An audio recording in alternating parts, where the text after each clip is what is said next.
মৰমৰ ছাত্ৰ ছাত্ৰীসকল, আজি তোমালোকৰ বাবে কাৰ্বন আৰু ইয়াৰ যৌগসমূহৰ পৰা 5 নম্বৰ ক্লাছটো উপস্থাপন কৰিম। অৰ্থাৎ ইয়াৰ আগৰ ক্লাছত তোমালোকৰ বাবে মই আলোচনা কৰিছিলোঁ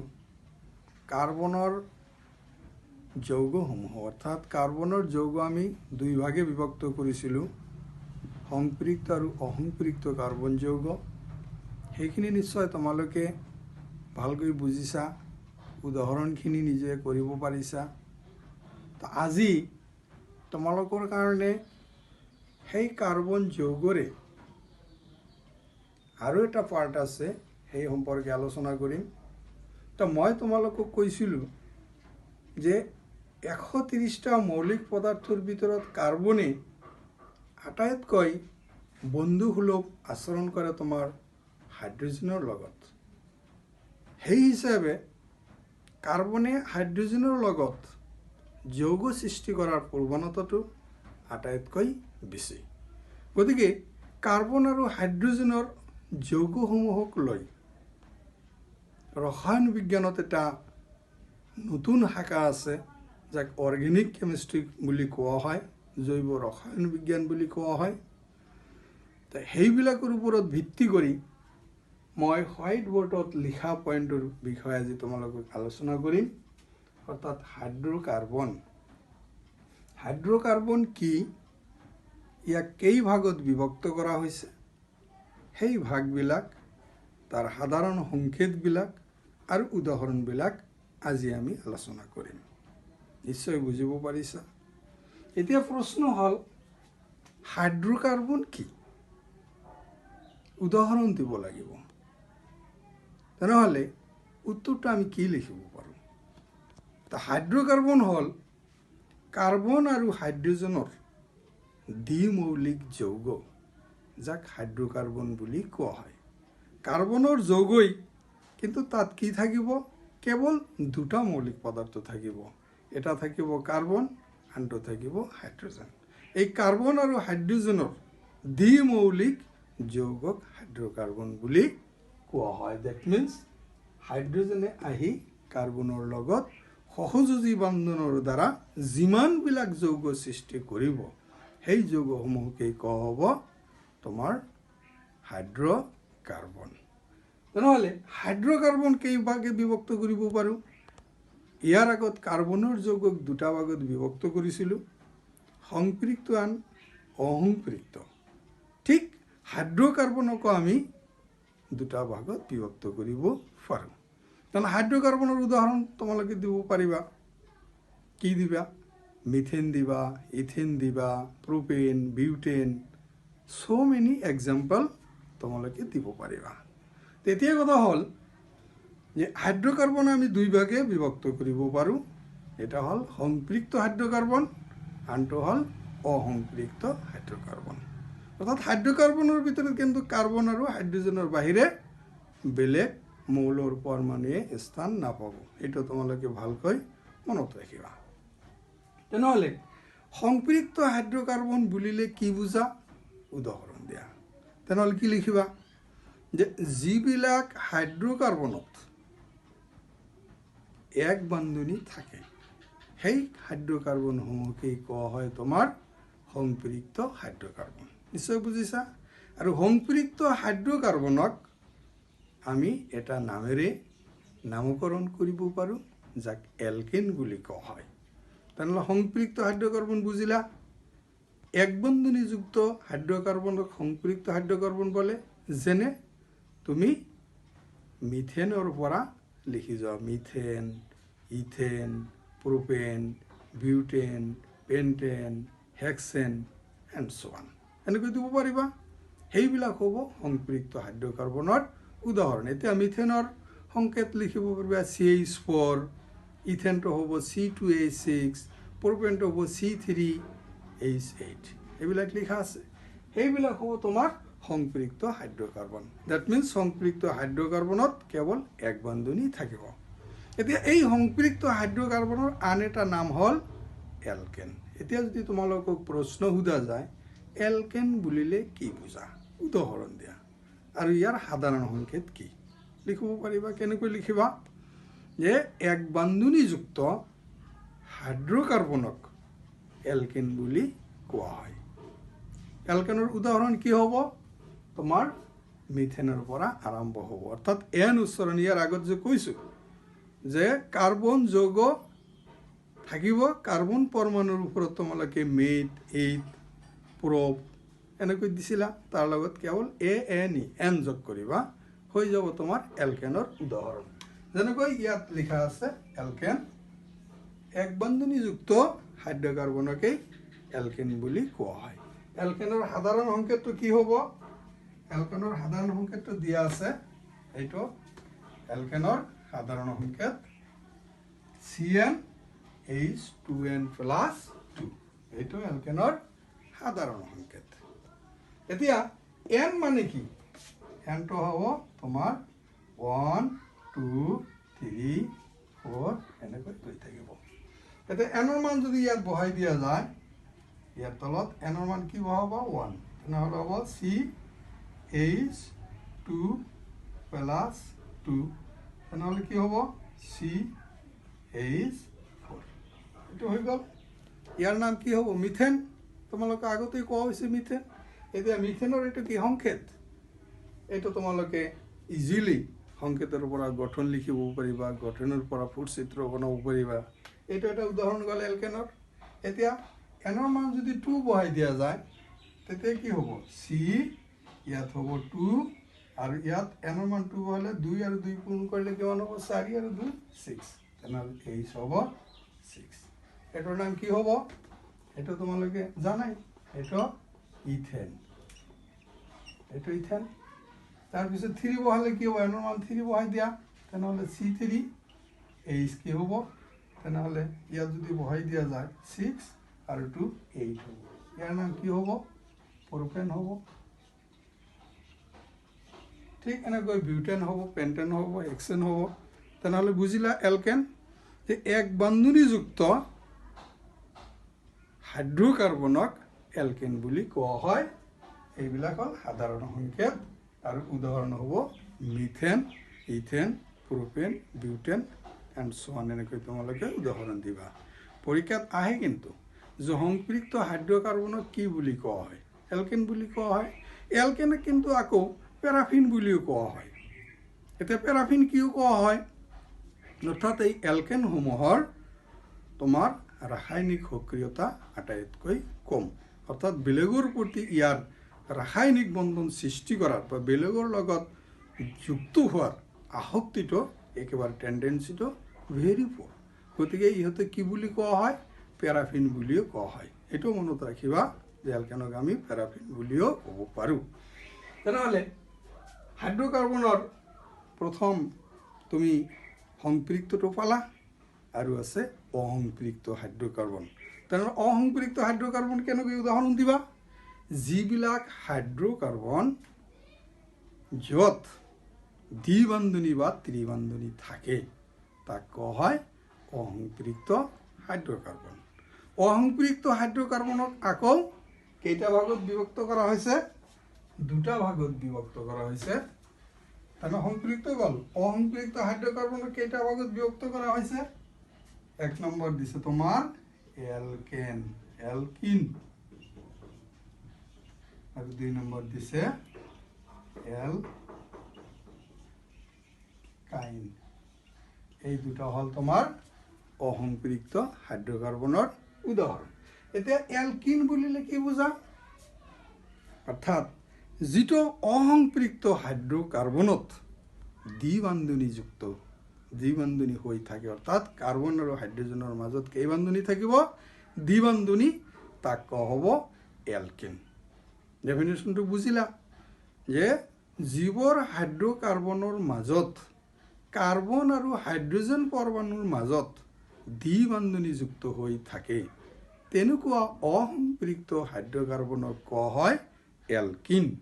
এলকিন আগত এন আছিল এতিয়া ইন বহাই দিবা এলকিন ইয়াৰ সাধাৰণ সংকেতটো হ'ব তেনেহ'লে এলকিনৰ সাধাৰণ সংকেতটো হ'ব ইয়াৰ সাধাৰণ সংকেতটো হ'ব CnH2n বাছ এইখিনি হ'ব আৰু এনৰ ভেলু আৰম্ভ হ'ব এতিয়া 2 3 4 5 এণ্ড সো অন গতিকে বুজিলা যে ইয়াত তোমাৰ এনৰ ভেলুটো এতিয়া মিথেনৰ কথাটো নাহে কিয়নো মিথেনত কাৰ্বন পৰমাণু নাম্বাৰ অফ কাৰ্বন এটম আছে সিঙ্গেল গতিকে সিঙ্গেল কাৰ্বন পৰমাণুৰ মাজতো দ্বিবন্ধনী হ'ব নোৱাৰে দ্বিবন্ধনী হ'বলৈ হ'লে কাৰ্বন এটম কমসে কম কেইটা লাগিব দুটা লাগিব সেই হিচাপে তুমি এনৰ মান 2 বহাই দিবা এতিয়া এনৰ মান 2 বহাই দিলে কি হ'ব দেখা C2H তেনেহ'লে ইয়াত ডাবল কৰিলে কি হ'ব 4 হ'ব যদি 4 হৈ গ'ল তেনেহ'লে কাৰ্বন পৰমাণু 2 থাকিলে তাক কি কোৱা হয় ইথ বুলি কোৱা হৈছিল এতিয়া ইথ আৰু হাইড্ৰোজেন দেখা 6টা থাকিব লাগিছিল কেইটা হ'ল 2টা কমি গ'ল গতিকে 2টা কমি গৈছে মানে ডাবল বন্ড হৈছে গতিকে ইয়াৰ লগত কি যোগ কৰিবা ইন যোগ কৰিবা তেনেহ'লে ইয়াত ইথ তাৰ লগত ইন যোগ কৰিলে এটোৰ নাম হ'ব ইথিন তেনেহ'লে ইয়াৰ নাম ইথিন ইথিন এতিয়া এটো বহাই দিলো ইথিন হৈ গ'ল এতিয়া যদি 3 বহাই দিয়া যায় তেনেহ'লে C3H কিমান হ'ব 6 হ'ব ইয়াৰ নাম হ'ব প্ৰপিন তাৰপিছত C4H8 ইয়াৰ নাম হ'ব বিউটিন এনেকৈ পেন্টিন হেক্সিন তোমালোকে উদাহৰণ দিব পাৰিবা এইবিলাক হ'ল তোমাৰ এলকিনৰ উদাহৰণ তেনেহ'লে এলকিন বুজিলা কেৱল দ্বিবন্ধনী কেনেকৈ হ'ল তোমালোকে এইটো বুজিব লাগিব যে এলকিনত যে দ্বিবন্ধনী হ'ল এতিয়া C2H4 দ্বিবন্ধনী ইয়াত আছে কাৰ্বন পৰমাণু কেইটা আছে দুটা ইয়াত য'তা 4 দিয়া হ'ল ইয়াত হাইড্ৰোজেন হাইড্ৰোজেন হাইড্ৰোজেন হাইড্ৰোজেন গোটেইবিলাক হাইড্ৰোজেন এটা ভাগ হৈ গ'ল এতিয়া এই যে ইয়াত এটা বান্ধনী যে আছে এই দুটা মিলি ইয়াত এটা ডাবল বন্ড হৈ গ'ল গতিকে দ্বিবন্ধনী হৈ গ'ল প্ৰতিটো অৰ্থাৎ তোমাৰ ইথিন প্ৰপিন বিউটিন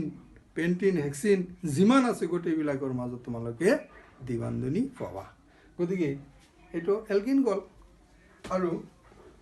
3 নম্বৰটো আছে কাৰ্বনৰ অসম্পৃক্ত হাইড্ৰ'কাৰ্বন যে আছে 3 বন্ধনীযুক্ত সেইটো তোমাৰ অসম্পৃক্ত হাইড্ৰ'কাৰ্বন হয় তাৰ উদাহৰণ ইয়াক আমি কি বুলি ক'ব পাৰোঁ এলকাইন বুলি ক'ব পাৰোঁ অৰ্থাৎ যিবোৰ অসম্পৃক্ত হাইড্ৰ'কাৰ্বনত কাৰ্বন আৰু হাইড্ৰোজেন পৰমাণুৰ মাজত ত্ৰিবন্ধনী থাকে নাইবা ত্ৰিবন্ধনীযুক্ত অসম্পৃক্ত হাইড্ৰ'কাৰ্বনক এলকাইন বুলি কোৱা হয় আগত আছিল এন ইন আইন তেনেহ'লে ইয়াৰ সাধাৰণ সংকেতটো হ'ব তেনেহ'লে এলকাইন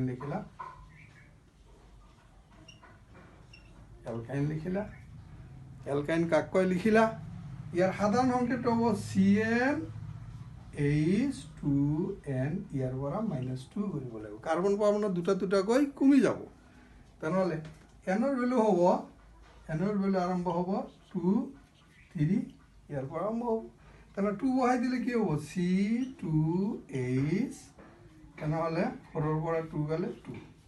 তেনেহ'লে ইয়াৰ নামটো কি হ'ব এতিয়া এইটো কি আছে কাৰ্বন পৰমাণু দুটা আছে ইথ হ'ব হাইড্ৰোজেন পৰমাণু কেইটা থাকিব লাগিব 6টা তাৰ ভিতৰত 4টা দুজোৰ বাদ গৈছে গতিকে ইয়াৰ নাম হ'ব আইন যোগ কৰিব লাগিব ইথাইন ইয়াৰ নাম কি হ'ব ইথাইন তাৰপিছত 3 বহাই দিলে 8ৰ পৰা 4 গ'লে 4 এইটোৰ নাম হ'ব প্ৰপাইন তাৰপিছত C4H 10ৰ পৰা 4 বাদ গ'লে 6 এইটো হ'ব বিউটাইন তাহলে উদাহৰণবিলাক লিখিব পাৰিবা ত্ৰিবন্ধনীযুক্ত হাইড্ৰ'কাৰ্বনক কি বুলি কোৱা হয় তোমাৰ এলকাইন বুলি কোৱা হয় উদাহৰণ ইথাইন প্ৰপাইন বিউটাইন ইয়াত কেই বন্ধনী আছে ইথাইনৰ ভিতৰত কেই বন্ধনী আছে এটা তোমালোকে 3 বন্ধনী বা ত্ৰিবন্ধনী আছে মই দেখুৱাই দিছো তেনেহ'লে ইয়াত C2H2 হয় দিলা কাৰ্বন পৰমাণু কেইটা আছে দুটা ইয়াত য'তা 4 হৈ গ'ল হাইড্রোজেন পরমাণু দুটা দুজনক দি দিলা এতে এই দুটা মিলি ইয়াতে এটা বন্ধনী হব এই দুটা মিলি ইয়াতে এটা বন্ড হব কোভ্যালেন্ট হব ইয়াত এটা ত্রিবন্ধনী হয়ে গেল ইয়ার নাম হল তোমার ইথাইন এনেকৈ তোমালোকে লিখিব পাৰিবা গতিকে এলকেন এলকিন এলকাইন বুজিলা হাইড্ৰোকাৰ্বন বুজিলা হ্যাঁ আৰু এটা কথা আছে তোমালোকৰ এই যে সাইক্লো কিছুমান যৌগৰ কথা কোৱা হৈছিল হ্যাঁ হাইড্রোকার্বন অর্থাৎ যিবিলাক তোমার কার্বন যৌগ আবৃত শৃঙ্খল গঠন করেছিল তাত হাইড্রোজেন যুক্ত হয়ে আছিল এইবিলাক হল আবৃত শৃঙ্খলবিলাক গোটেইবিলাক কিন্তু তোমার হাইড্রোকার্বনের ভিতৰত পৰে সকলোবিলাক হাইড্ৰোকাৰ্বনেই কিন্তু তোমাৰ আবৃত শৃঙ্খল গঠন কৰিব নোৱাৰে আবৃত শৃঙ্খল গঠন কৰিবলৈ হলে তোমাৰ প্ৰোপেনৰ পৰা আৰম্ভ হ'ব গতিকে আবৃত শৃঙ্খলত কেতিয়াবা এক বান্ধনী থাকে কেতিয়াবা দ্বিবান্ধনীও থাকে অর্থাৎ এক বান্ধনীযুক্ত তোমালোকে অসংখ্য যৌগ পাবা যাক আবৃত হ'ব কিন্তু এলকেনৰ ভিতৰত পৰিব কিন্তু এবিধ যৌগ আছে এবিধ হাইড্ৰোকাৰ্বন আছে য'ত এক বান্ধনী আৰু দ্বিবান্ধনী ক্ৰমে থাকে অৰ্থাৎ প্ৰথম এক বান্ধনী তাৰপিছত দ্বিবান্ধনী তাৰপিছত এক বান্ধনী তেনেকুৱা এটা যৌগই আছে তোমালোকৰ কিতাপত সেইটো তোমাৰ হাইড্ৰোকাৰ্বন হয় কিন্তু অসম্পৃক্ত হয় আৰু তাক কোৱা হয় তোমাৰ এৰোমেটিক হাইড্ৰোকাৰ্বন উদাহৰণ বেঞ্জিন গতিকে বেঞ্জিনটো মই দেখুৱাই দিছোঁ এইটো ক্ৰমে এক বান্ধনী আৰু দ্বিবান্ধনীযুক্ত অসম্পৃক্ত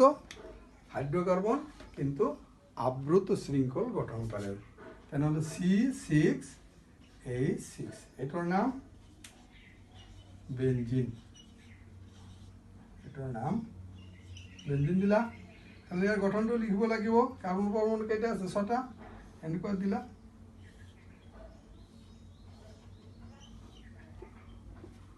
ছটা দি দিলা তেনেহ'লে যোজতাবিলাক এনেকৈ দি দিয়া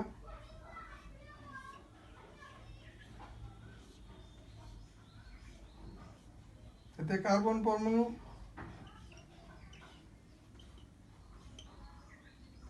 ছটা দি দিলা হাইড্ৰোজেন কেইটা আছে 6টা আছে ইয়াত তুমি ইয়াত দিলা এটা তাৰপিছত এই দুটাত নাই ইয়াত দিলা এটা ইয়াত দিলা এটা এই দুটাত নাই ইয়াত দিলা এটা ইয়াত দিলা এটা তাহলে কেইটা হল এক পুরো হয়ে গেল বন্ধনী পুরো হয়ে গেল বন্ধনী হ্যাঁ 1 2 3 4 5 ইয়াত এটা দিলা হয়ে গেল এতিয়া আৰু তো নাই 6টা দি দিছা এতিয়া এই দুটা মিলি ইয়াত এটা ডাবল বন্ড হ'ব এই দুটা মিলি ইয়াত এটা ডাবল বন্ড হ'ব এই দুটা মিলি ইয়াত এটা ডাবল বন্ড হ'ব আলটিমেটলি এনেকুৱা হ'ব double bond single bond double bond single bond double bond এইটো হ'ব বেঞ্জিনৰ গঠন সংকেত কেতিয়াবা পৰীক্ষাত দিব পাৰে যে বেঞ্জিনৰ সংকেতটো লিখা ইয়াৰ গঠন সংকেতটো লিখা নাইবা ইয়াৰ ফুটচিত্ৰ কেতিয়াবা তোমালোকক দিব পাৰে গতিকে এই একমাত্ৰ হাইড্ৰোকাৰ্বনটো য'ত এক বান্ধনী আৰু দ্বিবান্ধনী ক্ৰমে থাকে সেই যৌগটোৰ নাম হ'ল বেঞ্জিন আৰু বেঞ্জিনক কোৱা হয় এৰোমেটিক হাইড্ৰোকাৰ্বন গতিকে কথাখিনি বুজিলা ইয়াৰ ভিতৰত যদি কিবা অসুবিধা থাকে মোৰ চেনেলটো তোমালোকে সাবস্ক্ৰাইব কৰিছা নিশ্চয় আৰু মোক কমেন্ট কৰিবা মই ভালকৈ তোমালোকক বুজাই দিম প্ৰথমৰ পৰা লাষ্টলৈকে বুজিলা ইয়াৰ পিছৰ ক্লাছত কাৰ্বনে কৈছে will do you friend with me অৰ্থাৎ মোৰ লগত বন্ধুত্ব হবানে অৰ্থাৎ এই কথাটোৰ অৰ্থ কি তোমালোকক কিছুমান কাৰ্বনৰ যৌগৰ ক্ষেত্ৰত কিছুমান মূলকৰ বিষয়ে কাৰ্যকৰী ফাংশনাল গ্ৰুপ কিছুমান কাৰ্যকৰী মূলকৰ বিষয়ে আলোচনা কৰিম আৰু তোমাৰ হোমোগেনীয় শ্ৰেণীবোৰ তোমালোকৰ কাৰণে লৈ আহিম গতিকে আজিৰ বাবে এইখিনি তোমালোকে ঘৰত ভালকৈ পঢ়িবা লকডাউনৰ সময় মন দি পঢ়া শুনা কৰিবা ধন্যবাদ থেংক ইউ